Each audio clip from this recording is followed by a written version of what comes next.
নমস্কার বন্ধুরা, আমি সুপর্ণা চলে এসেছি সুপুর রান্নাঘর নিয়ে। আশা করি আপনারা সকলে খুব ভালো আছেন আর সুস্থ আছেন। সকলে কেমন আছেন জানাতে কেউ ভুলবেন না।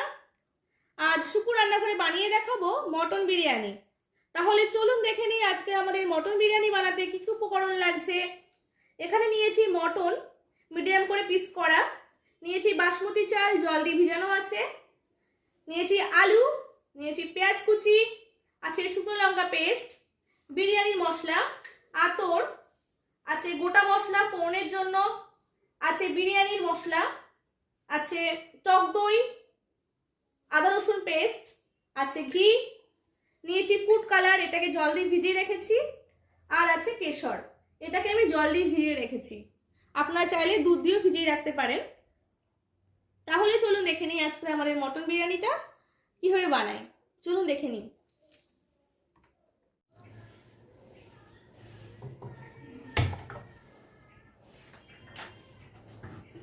আমি প্রথমে বিরিয়ানি বানানোর জন্য ভাতটা করে নেব। হাঁড়িতে দিয়ে দেব চাল,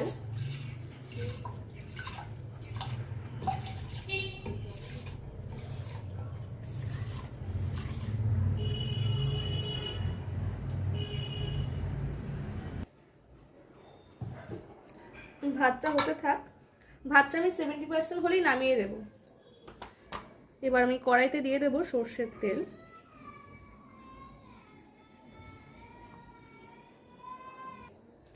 কড়াইয়ে তেল গরম হয়ে গেছে, আমি এর মধ্যে দিয়ে দেবো পেঁয়াজ কুচিগুলোকে।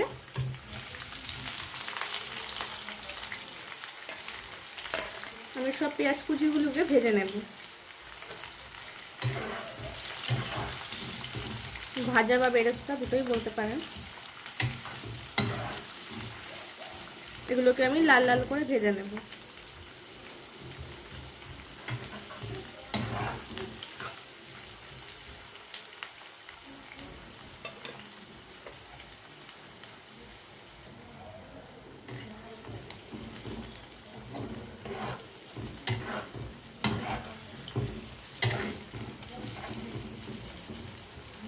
আর একটু লাল ভাজা হলে আমি নামিয়ে নেব বেরেস্তাগুলোকে।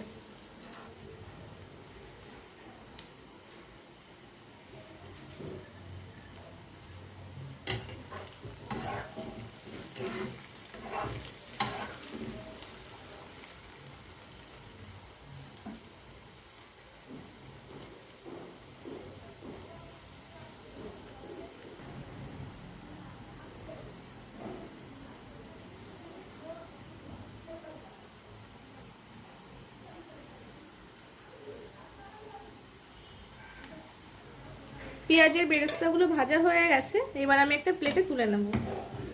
তেলটা ছেঁকে তুলে নেব।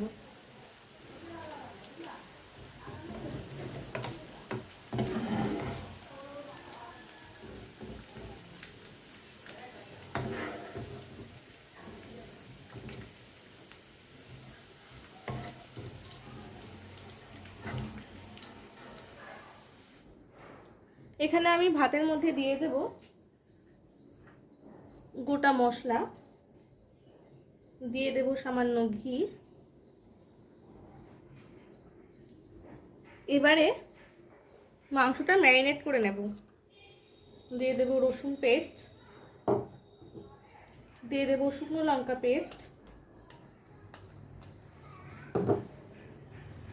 দিয়ে দেব কিছুটা বেরেস্তা, পেঁয়াজের বেরেস্তা অর্ধেকটা দিয়ে দিলাম, দিয়ে দেব হলুদ গুঁড়ো, দেব লবণ,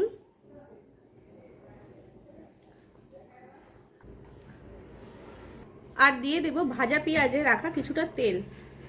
এতে মাংসের স্বাদটাকে আরো বাড়িয়ে দেবে।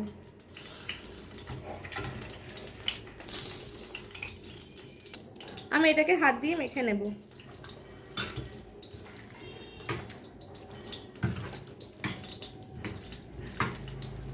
খুব সুন্দর মাখা হয়ে গেছে।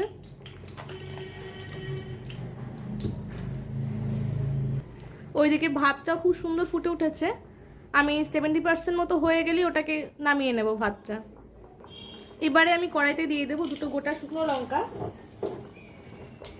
দিয়ে দেবো গোটা বিরিয়ানির মশলাগুলো,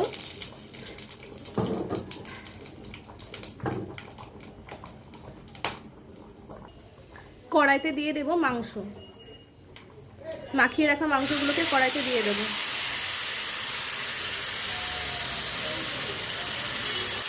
আমি একই সঙ্গে দিয়ে দেবো কেটে রাখা আলুগুলোকে।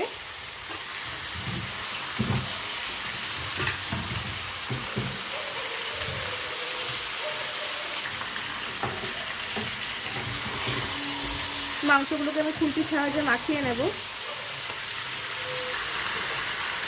মাংসের মধ্যে আমি অ্যাড করে দেব বিরিয়ানির মশলা গুঁড়ো, কিছুটা অ্যাড করে দেব। দিয়ে দেব টক দই।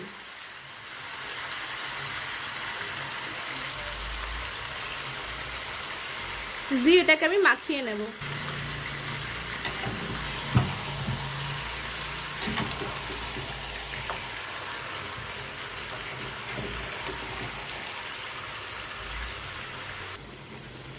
এবারে মাংসটাকে আমি ঢেকে দেব।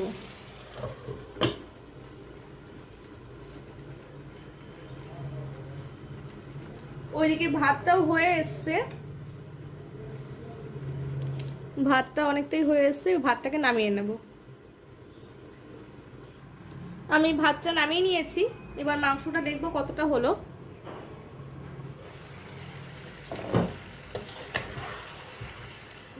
মাংসটা থেকে জল ছেড়ে এসছে, এটাকে আমি ঢাকা দিয়ে আরো কষবো।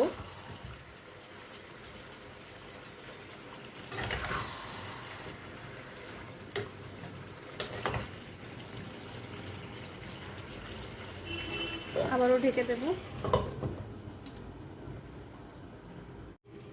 মাংসটা বেশ অনেকক্ষণই কষা হয়েছে, আমি দেখবো কতটা কি হলো।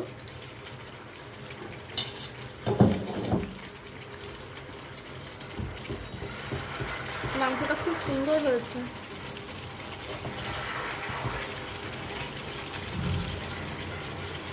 আপনারা দেখুন আলু কতটা নরম হয়ে গেছে,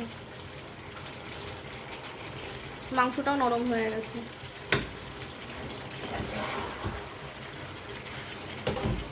আমি এবারে এর মধ্যে অ্যাড করে দেবো সামান্য একটু জল, বেশি জল দেব না আমি।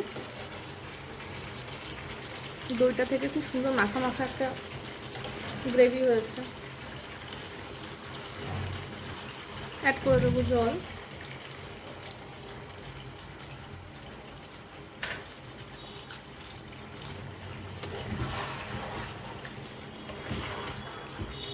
খুব সুন্দর একটা কালার এসছে মাংসটার, গন্ধটা খুব সুন্দর বেরিয়েছে।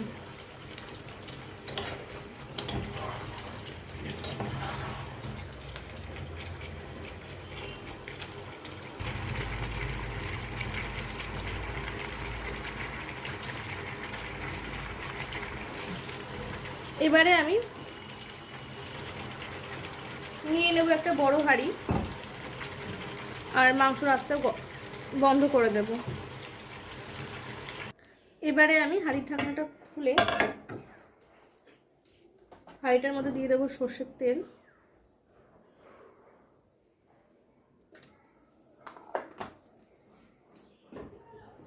তেলটা গরম হোক, আর তেলটা একটু হাঁড়িটার চারপাশে আমি মাখিয়ে নেব ঘুরিয়ে।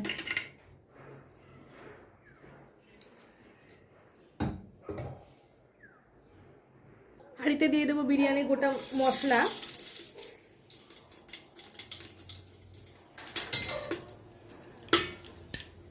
দিয়ে দেবো সামান্য ঘি,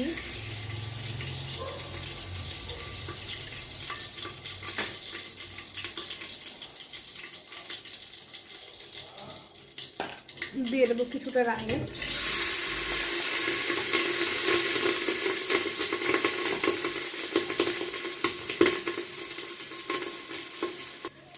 আর মাংসগুলোকে তুলে নেবো, আমাকে হাঁড়ির মধ্যে দিয়ে দেবো। প্রথমে আলুগুলোকে দিয়ে দেবো।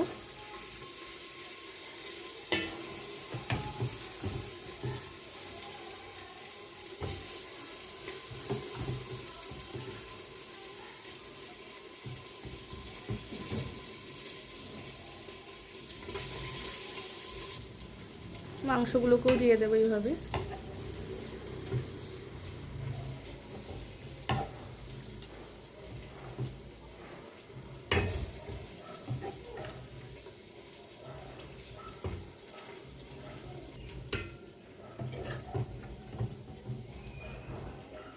মাংসগুলোকেও দিয়ে দেবো।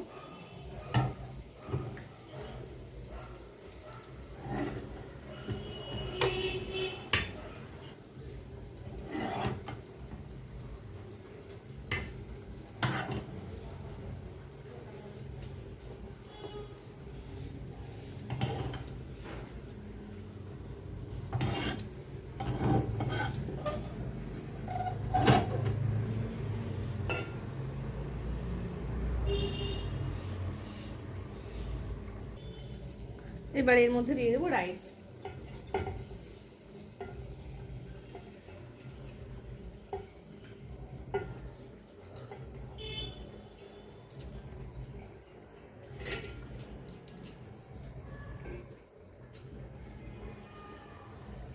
দিয়ে দেবো কিছুটা পেঁয়াজের বেরেস্তা। এর উপরে দিয়ে দেবো বাকি ভাতগুলোকে।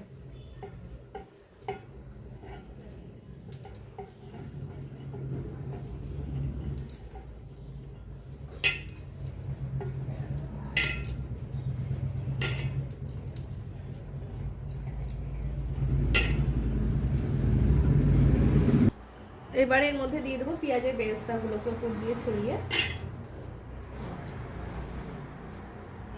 দিয়ে দেবো ফুড কালারটা।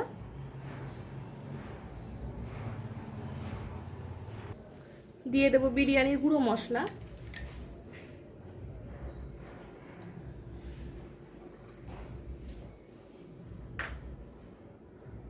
দিয়ে দেবো ভেজানো কেশর। দেব খুব সামান্য আতর। আতরটা অপশনাল, যারা পছন্দ করেন না তারা দেবেন না, আমার ভালো লাগে। দিয়ে দেবো এবার লাস্ট ঘি।